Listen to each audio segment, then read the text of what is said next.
Welcome to the DMF Podcast, where you will get to hear conversations with community leaders, charity spotlights, and information on upcoming DMF events. I'm your host, Whitney Isaacson, and today I got to sit down with Mariah Prussia. Mariah is the founder of Define the Fight, which is a nonprofit that empowers youth to lead from within through a holistic approach to health and well-being. And today, Mariah sat down to share all about how we can all help our children build resiliency and define their fight in a world with so many factors against us. I think you're really going to enjoy this episode today. Let's get into it.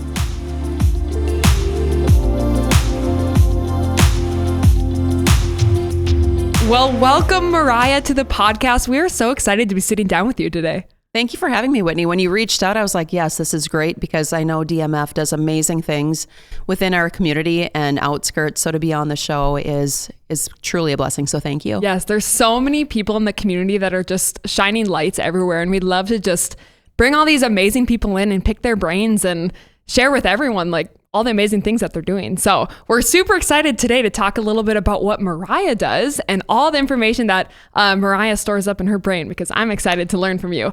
But all right, let's kick it off with our first question that we typically always are asking guests is, in your role as, let's say, a nonprofit founder with so many other titles as well, what are you most passionate about in your work? Whatever I do in my life, I know it's about leaving impact. We can talk about helping people create change, but the reality is if we don't leave impact, we can't expect that person to create the change and do the change that they're wanting to see within their life. So that's what it's really about, is recognizing that my mission in life is larger than myself. Mm-hmm. Totally. And that gives you such a sense of purpose to just walk this earth knowing that there's so much more that's greater than you. And so you have recently created something called Define the Fight. And can you tell us a little bit about the impact of that, or what that means to you? Well, Defining the Fight, I've done a lot of different things with speaking events and utilizing the trademark Define the Fight, where I was working with a lot of different adults. And now it comes down to, why does it have to be geared towards just adults?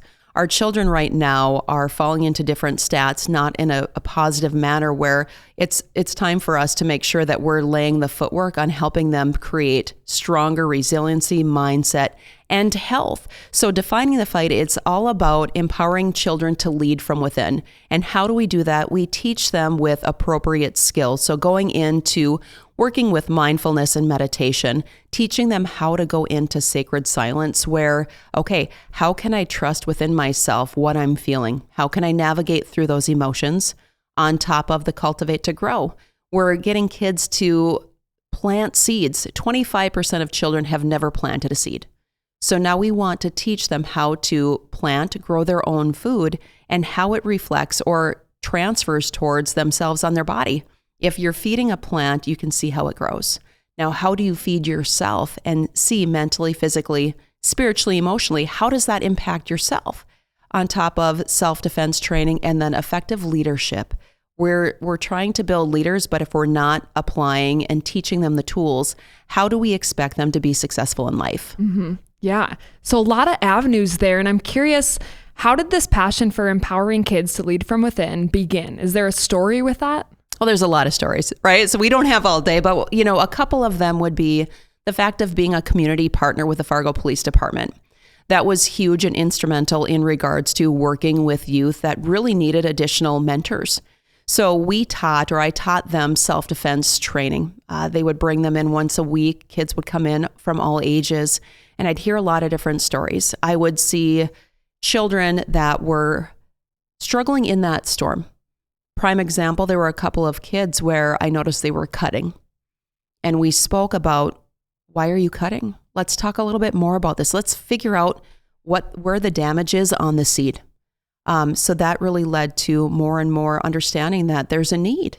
And our children right now are suffering. And after COVID, we've been putting them more and more in front of screens instead of taking them away from the screen and getting them out into nature and teaching them free healing sources that can lead them to empowerment, but then also to health. Mm-hmm, totally. So with the screens, thinking about going back, you were talking about how right now kids are so inundated with technology, but also just so many things coming at them at once that nobody can really keep up, and it's causing a lot of anxiety. Would you agree? I agree 100%. Digital addiction is real, and it's not just for children, it's also for adults. So my children and I clearly have different conversations about screen time, about devices. My child is sitting in here right now, and I can see that he's smiling ear to ear like, yes, Mom, I know. But it's important for all of us to recognize that if we're asking our children to be off the screen, that we also need to. Clearly, there's work time frame. We have to take care of things, but when we look at overstimulation, we look at the light, we look at the feed that they're getting, right? So you take in from whether it's social media, from YouTube, a lot of these things are not screened. So what is appropriate for our children to look at? So on top of a pivotal world, right? You're looking at the news, everything else that's coming in. We need to be buffers for our children on what they're consuming so that they have that opportunity not to be suffocated by negativity. Mm-hmm. So with so many factors coming in, kind of hurting children's resiliency, how does that play into all the different holistic approaches that you've taken with Define the Fight? And what does that look like as you're looking at factors of technology, anxiety, whatever those factors are? What are those warning signs, and how are you tackling that with Define the Fight? Well, you can see too, let's just say with warning signs for parents, a key thing is if you start taking a child's device away and you see that they're getting agitated and upset, there's an addiction there because it's something that they're gravitating towards. What you'll see is with different behavioral patterns is when we start limiting screen time, you're going to see productivity more in your child. You're going to see joy start surfacing back into their life. We did a test with my youngest, who's 12, where on a weekend, we took the phone away until X amount of time frame. He was able to get his cell phone back at 3:00. And at that point, he goes, Mom, can we do this more often where I'm not getting my phone until this time? I had a good time, or I had a really good day. So now it's like we're taking and we're shifting the norm. Let's shift the norm so that their norm isn't the screen. Let's shift the norm to getting outside active play. We've gotten away from play. Even as adults, we've gotten away from play. So now it's like, I'm bored. Let's get rid of the bored mentality. Let's get them back into more of the imagination of being outdoors. So when we talk about the farm, we have animals, we're growing our own food, different ways to teach them life skills that have really gone by the wayside because of the instant gratification of speed. We need to do things now, quick. And the reality is we're losing so many things that our ancestors had instilled from a long time ago. And look at the peace that they had within their hearts and within their days compared to what we have now. We're creating our own stress. Mm-hmm. Wow, I totally agree. So I'm thinking about Define the Fight, and what does it look like for families that come to you with kids? What do your trainings look like when they come and say, I want to be a part of Define the Fight? What does that all entail? Well, we've got 4 different phases, right? Or 4 different features. So it really be defining as what are you geared towards? What are you gravitating towards? What does your child need, right? So we can pair 2 different things together. They can do one phase or one program at a time and really defining what is that. Right now, I just went into a school that wants to encompass and bring in the mindset training, the leadership, where I'd be working with every single sports team on top of extra, after school activities from FFA to speech and teaching them how to be strong leaders. And that'll be a continual program. And that's really what it's all about. So it depends on where they're at. Again, to age appropriate. Everything is appropriate, but at the same point, there's different ways that kids are going to connect with. So Cultivate to Grow is a great program for young kids, right? Because they get their hands in the soil, they're getting dirty, but we're sending home kits with these kids. We talk about how expensive healthy food is, right? Fair? It's like, oh, it's so expensive. But what we don't talk about is the fact that growing your own food is cheap. So with these grow kits, now it's an opportunity for them to have connectability with their parent. They can teach their parents how to grow their own food.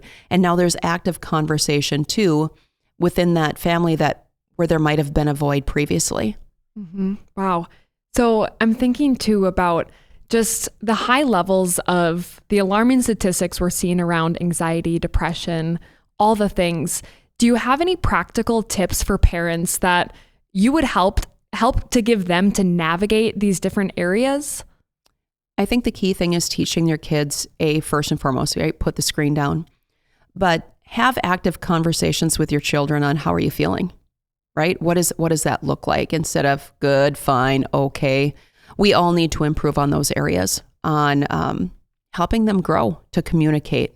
Because what ends up happening is I know as when I was young, I didn't know how to communicate my own emotions. I had a life coach in my early 30s, and she asked, Mariah, how are you doing? Okay. Mariah, that's not an emotion. I'm fine. I'm like, will you give me a list of these emotions? Because I really just don't know what they are. And that opened a lot of doors for me too, is like being able to identify what an emotion is so that we can have those communications, right? So if somebody asks you how you're doing, what is your common response? Oh, I'm doing great. Yeah, right? I'm good. Well, what is that? So when we can break down emotions so that kids can actively talk about that emotion, we're giving them words. And then they can explain more and we can connect. And then also too is emotions aren't good or bad. Emotions just are. And we need to feel that. So for parents is allowing kids too to be responsible for their actions. Because what's happening is we're taking kids away from being responsible for those actions, which then leads to taking away their ability to cope, right? So now it's like that sense of entitlement starts coming into play where we have to fall and letting them know that failure is okay because failure now turns into lessons and areas of growth. So what you talked about coping. What are the coping mechanisms, healthy and unhealthy, that you see with kids that are maybe low resilient, high resilient, and how they face adversity? Well, I think when you look at kids, it's going to vary, right? So you'll have some kids that are extremely active where their coping skills might be diving into the physical mountain. It could be sports. It could be outside playing with their friends, working out, whatever that may or may not be. That might be a good coping strategy. However, with that same coping strategy, are they jumping into the physical mountain to avoid the emotional mountain? Right? So are we shifting gears instead of standing and facing? More negative would be, honestly, is just sealing off and closing off where there isn't any communication. They're diving into isolation, where isolation isn't healthy for any of us. It's all about COVID put us into isolation. And now we're starting to come out of that woodwork and having active forms of communication and conversation. So look to see if your child is isolating themselves. Try not to pacify your child with something or a screen or whether it's food out of love.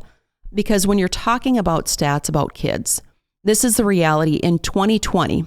What is also leading towards anxiety and depression is unhealthy food, right? We need to get to the source of part of the problem. In 2020, 158 million children fell into the stat of being obese, which is 20% of our children. Oh. Scary fact is this. By 2030, which is 6 years from now, that is going to increase to 254 million, which is 100 million roughly increase, now turning the stat to 60% of our children. So what falls with that? Anxiety, depression, stress, suicide rates, all of these different things that we should be able to manage and control. So instead of being reactive, all of us as parents, nonprofits need to be proactive on flipping that switch from unhealthy to healthy because that is our responsibility. Yes, there's so many statistics that are on a steady decline. Mm-hmm. But this is why we're teaching kids and parents as well to model how to lead from within, to be confident in who they are, how to handle adversity and their emotions, and plant those seeds that are going to help them be sustainable for the rest of their life. Well, and I think parents have to be honest with their kids. I think there's sometimes we're sugarcoating things too much where it's like, no, we have to be honest. If they're doing something wrong, let them know, right? But what is a solution to then change that behavior or assess that, right? Or whatever that event may have occurred. Looking at the stats too, what most people don't recognize is 2030 is also the first time ever in history that the children in that generation are going to have a lower lifespan ever than any of us. That should be a hot button or a red flag right now that action needs to start. Mm-hmm. Totally. Wow.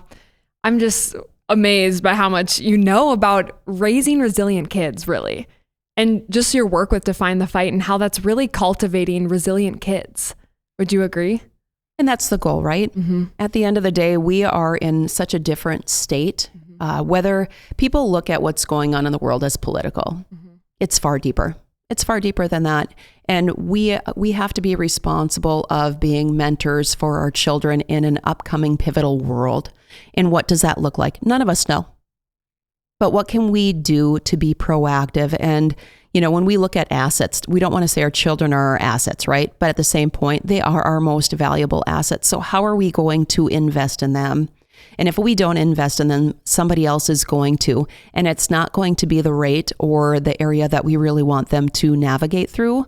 So let's make sure that the journey that they're taking is leading them towards empowerment, enhancing them, educating them to be strong leaders and kind people moving forward. Right. Because with so many negative things around us, what are the positive influences that we should be plugging into? Right. So, there's some things that are great, don't get me wrong, that you can find online, right? So there's binaural sound waves, which are great to calm down the brain waves. I listen to those anytime that I write because then it shuts off all of my action items. We go into breath work. What does that look like? Take your time. Now, if you're a person that has a hard time shutting off and disengaging, it might be just a couple minutes, and that's okay. So breath work is another piece of the puzzle that we're implementing in with the coping strategies. But then to nature, how do we get grounded? How many people are actually going outside barefoot and then not having their cell phones with them? Let's go out in the woods. Let's look at these plants. Let's smell. Let's use all of our senses that we've been so desensitized against.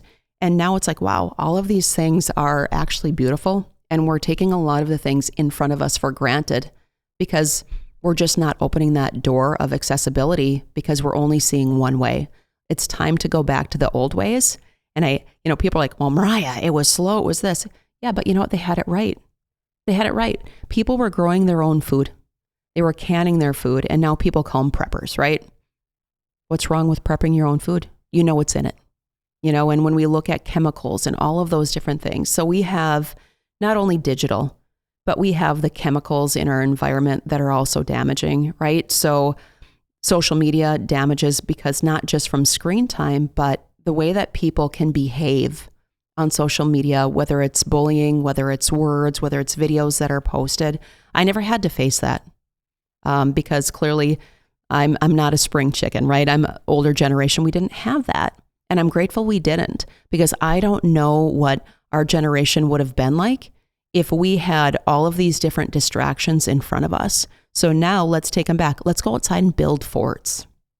Let's get in and do things with our hands and just really get connected. Mm-hmm. Would you say that the most resilient people were our ancestors? 100%. Yeah. You look back when it was World War II, they ended up turning their lawns into the victory gardens where they were growing their own food. They found ways. They started, every single child had to work, whether it was, feeding animals, whether it was doing chores, washing dishes, all of those different things. And now we have shifted gears to everything is done for us, except for loading the dishwasher, right? And we don't have a dishwasher because I want everything done by hand, right? So when you're looking at adding things into your home as a parent, what are you giving to your child? Are you taking away? And that is a deep reflection.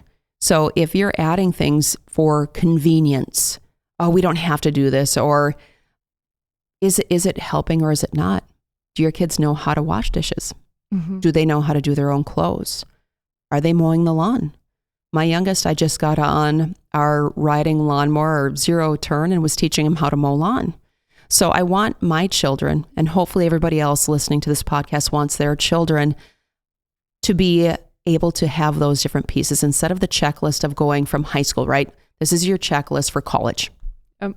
Let's start looking at the checklist of life, of where are you at for your life skills and how am I preparing you as a parent to again, what is it like to check your oil, change your tires, all of those things. We had to learn all those things.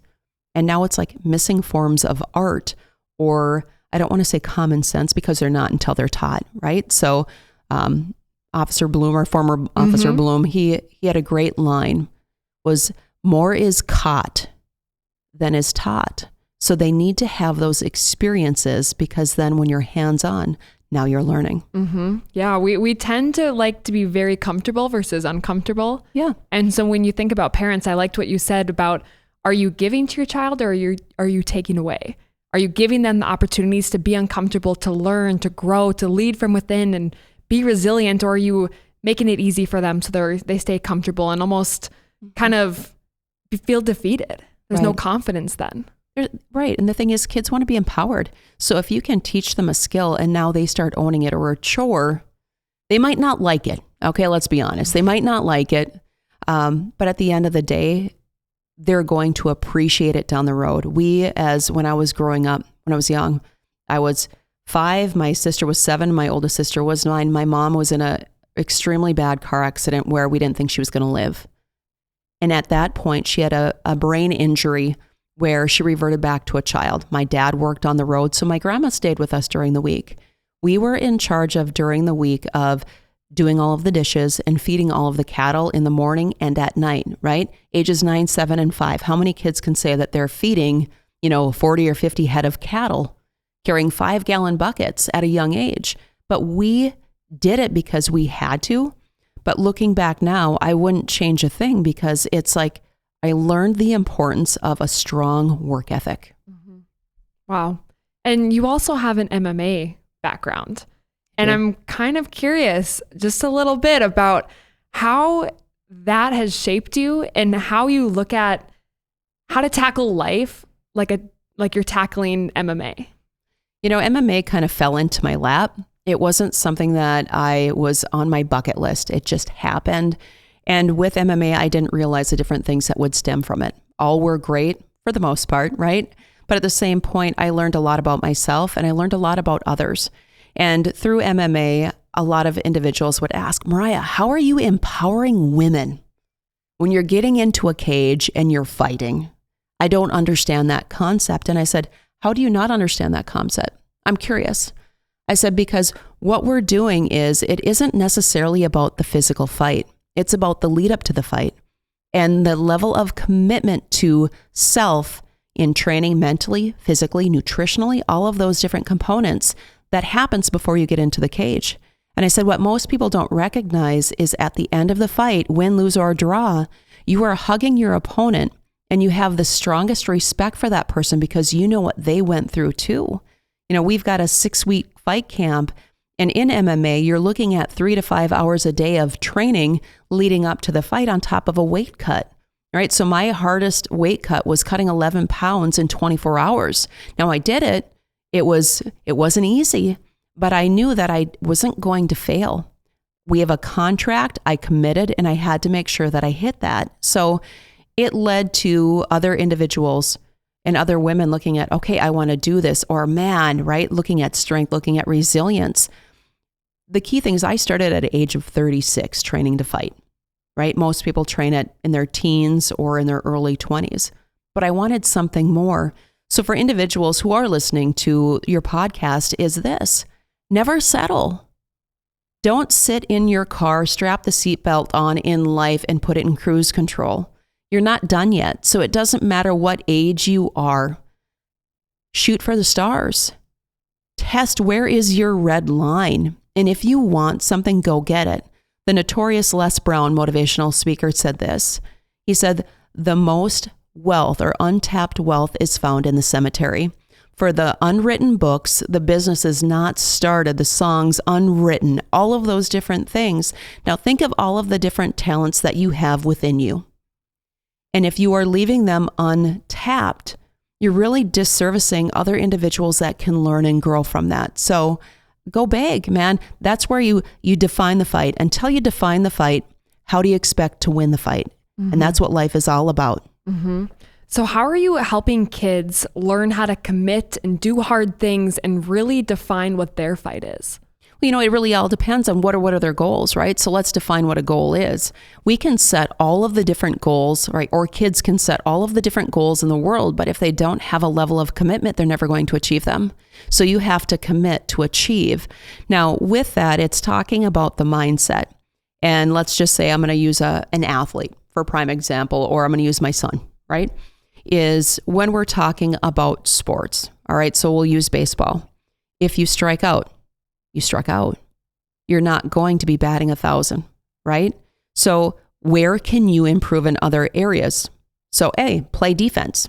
You might be on one game, you might not be on the next, but if you can play defense, know your role, play that position, and then actively work on visualizing, making contact with the ball so that you can hit it, right? So visualization, establishing that confidence. How do you do that? Well, it's repetitions, right? In practice, what can I work on? Or breaking it down to the fundamentals of, okay, you're stepping towards the pitcher, not away from, right? So we're navigating the little details on what you need to do or the actions required to reach success. So that's the key thing is if you micro chunk things down and talking to kids about micro chunking, instead of looking at the big goal, what are the small action steps that can be done to lead you towards that big goal so that you can achieve it? Right, which is a lot less overwhelming. So I feel like kids are always asked like, oh, what's your goal? What are you going to do when you get older? Or even from the youngest development ages, we're always looking at such a big picture, which is overwhelming to the kids. It is. And it's overwhelming for adults, right? So the thing is, if it's overwhelming for us, then we need to break it down even smaller for children. So it could be as simple as this, like Whitney, what is your MIT? What is your most important target for today? We should always have a target every single day on what we want to achieve. What is that goal? It could be as simple as I'm going to write down my schedule from top to bottom moving forward so I know where my time management is at. Okay, perfect. Day 2, what does that look like, right? I'm sticking to my schedule, right? So each day is going to be different, but it's important for people to have a vision or a target to hit. Otherwise, we tend to coast through the day, or we have so many action items that are going through our head where it causes us to spin. And then either A, we never fulfill or complete a task, or we get to the point of completing the next task and then we're not giving ourselves affirmation for completing it, right? So it's important to make sure that we look at our day as, what did I do well? And this is for kids and adults. Where did I do well? So now we're giving ourselves positive affirmation and recognizing that we are taking those steps. But then after that is, where can I do better? Mm-hmm. Right? Where did I sway from that goal? Was it I got sidetracked because I was on social media for an hour when it was supposed to be 15 minutes? Well, set a social media timer on there on a limit on your day. Is it 30 minutes on social media? Either, yes, you have the option of if you reach that limit, now you've got a minute. Oh, extend for a minute, extend for 15 minutes, extend for the day. And I do that. Sometimes I extend, let's be honest, but yep. I do have it on my phone where it's set for 30 minutes. It's like, if I want to achieve these things, then I need to make sure that I'm focusing on them. Totally. And that's with children too. It's like, let's teach them how to focus. Mm-hmm. Totally. Well, I have a last couple handful of questions for you, starting with, if you were talking to a parent, what would be your first and biggest piece of advice in helping a kid learn how to lead from within, define their fight, and be resilient? What would be that one piece of advice you would tell a parent to help do that? My first question would be, how are you being an example of leading from within? Our children watch us. So if we are not being active and committed to goals and reaching for the stars and taking those steps forward, how do we expect our children to? Mm-hmm. That would be my first thing. Mm-hmm. Okay, well then we're going to have a conversation with a parent. Mm-hmm. Then moving into the fact of asking, what does your child's day look like? What are their goals? The parent needs to be able to identify what their goals are too. Because if they don't know, I'm like, well, I want to teach them to be resilient. Okay, that's great. What does that mean to you? And what does it mean to the child? Have you asked your child what resilience means to them? Or have you asked them what their goal is? What do they want? And then at that point, we can start navigating what those action items or steps are. Right. Awesome. Well, again, what resources do you have for people to learn more, hear more from you, or what are the next steps with Define the Fight? Absolutely. So if individuals want to go to our website, it is definethefight.org. We do have volunteer opportunities if you want to donate. I mean, it's all about, as we know, for nonprofits, we're literally building from the ground up. And with that, monetary needs are also in that making as well. So it's all about how can we give at the end of the day. So if you are somebody who wants to give time, if you're an individual like, hey, I just don't have the bandwidth, I want to donate, that would be great. We're always looking for individuals who see the mission, believe in the mission, and want to help lead with the mission. So that would be the best way to contact is through the website. I'm open for any type of questions. If you are looking at implementing in different programs or have that interest, reach out. I would love to come in, whether it's a school system, if you have a team, if you have an organization or a group that is looking for some assistance. Awesome. I'm more than willing to help. Okay, awesome. Good to know. And then my last question for you is, what is your hope for the future of the kids you work with, your own kids, or just helping kids lead from within? What's your hope for the future? I have two hopes, right? I hope that every child knows that they can trust and understand their own value and what they bring to the table. But then also too, that they become effective communicators where they're able to not only provide feedback, but also receive it. It's important for individuals to be open-minded because right now it's like everybody has an opinion and that's great, right? But at the same point, let's listen to understand. And that's where true beauty happens because now there's solutions to different concerns. Final one would be the fact of, for me, is I want to go nationwide, starting in one spot and then building out because we have a responsibility. And our responsibility is and are our children. And right now, we're in a detrimental phase in life where we need to be able to turn this dial so that we're leading them towards health and wellness. Mm-hmm. Awesome. Well, thank you, Mariah, so much for just sitting down with me today and sharing and spotlighting a lot of areas of why it's so important to look at all these different holistic approaches with emotional, physical, spiritual well-being, with learning how to lead from within, define your fight, and really build that true resiliency that's going to help you handle adversity throughout the rest of your life. Well, thank you so much for having me on, Whitney, and for all that you guys are doing to raise the community and awareness. Awesome. Well, thank you, Mariah. I can't wait to hear more from you. Thank you so much.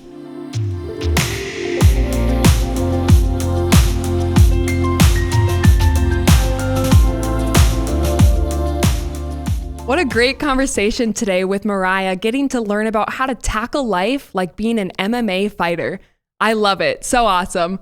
But all right, folks, that is going to be it for today. We really hope you enjoyed the episode. Thank you for listening, and we'll catch you next time on the DMF Podcast. This is Whitney, and I'm clocking out.